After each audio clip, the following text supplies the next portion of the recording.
هاروح للذكاء الاصطناعي وكده، كده ما هو ببلاش، هاوفّر، وكده، كده هاخد الحاجة اللي أنا عايزها، وفي نفس الوقت ما خسرتش ولا جودة ولا قيمة المنتج نفسه، فكده، كده ده تمام.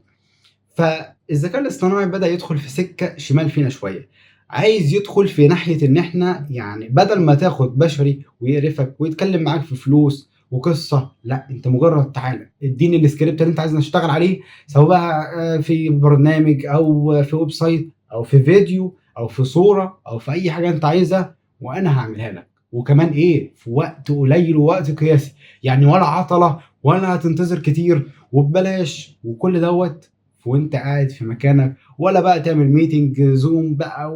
وتخش تعمل بقى مكالمة مع اللي أنت هتشتغل معاه دوّة ولا أي حاجة، مجرد ادّيني الscript وسيب الباقي عليّا.